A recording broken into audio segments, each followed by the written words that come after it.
So what's your relationship with Italy? Because your yacht sank in Sardinia, all right? Your plane exploded on the way to Italy. Yeah. So what's your connection to our country? Are you coming back? Or I've been, listen, I'll tell you a funny story. So a very good friend of mine owns a massive yacht. His name is James Packer. Yeah. It's a 360-foot yacht. Wow. And I think it was 2 years ago. We were in Sardinia, and we were going to Ibiza. All right. And it was kind of going to be rough seas, but the boat is so big, it's massive, right? So there's 15 of us on board. So he's like, let's watch The Wolf of Wall Street. So we're watching The Wolf of Wall Street, right, in the theater, on the yacht, as the boat's going, and this massive storm kicks up, and we're watching the yacht sinking scene while we're in the yacht, and the yacht's fucking going back and forth. What the hell is not going to happen again? It was like this massive storm, but the boat was so big we made it through. Not even close, but yeah. So I love Italy. It's a beautiful country. I couldn't go there enough. I mean, I just love it. I love Portofino, where you guys are from there, right? Genoa. I love Rome. I love Florence. I love Milan. Capri, I was in recently. I love Italy. Do you know some Italian entrepreneur? Difficult. The Maloney family, and Maloney family. Yeah. I'm not that well. We met once. I met him in the Cannes Film Festival many years ago, and he said, "Come stay at my castle." They have a castle on the way to Milan, so I stayed one night in this crazy castle that family owns, which is unbelievable. It's a winery. And then we went into Milan and we met the mother, who was the mayor, who became the mayor. Yeah. Nice. Wow. And who else do I know? Some others too. Sure. Do you know Flavio Briatore? I don't know if you ever heard about him. It's the Italian Jordan Belfort. Yeah, that's a little right. bit. It was the general manager of Renault F1 when Michael Schumacher drove in. No, I don't know him. It's okay. I have a question for you. How much do you spend in your more expensive night? Back in the day? Yeah. Back in the day. Or now? I don't know. Well, back in the day, the most expensive trip I had was in Sardinia. After my yacht sank, I went to Cala di Volpe. I think my bill for that, we stayed there for 7 to 10 days. The bill was $700,000.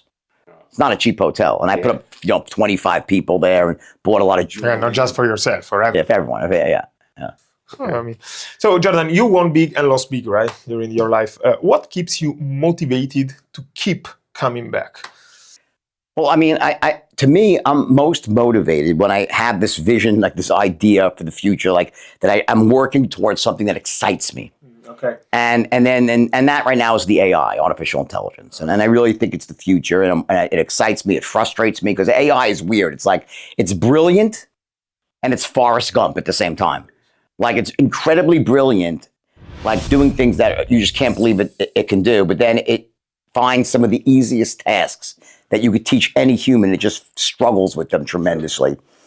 I think eventually that's going to change. It's going to get this next level. But there's a problem with, there's two types of models in AI. There's inference models that are instant responses. They don't think much. It's as quick as they can respond. First token comes out and it's predicting that. Then you have thinking models, which use something called test time compute, where they actually don't just give a response. They'll think about it. They'll analyze it. They'll map it out, right? Mm-hmm.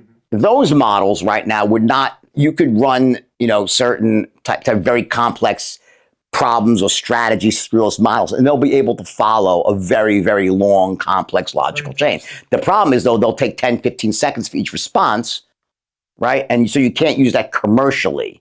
In other words, human to AI interaction, person doesn't want to wait 10 seconds for a response, right? So I think what needs to happen, and then it's going to happen, is that these sort of really rapid models, these quick response models that have inference times of 0.2 seconds to the first token, right?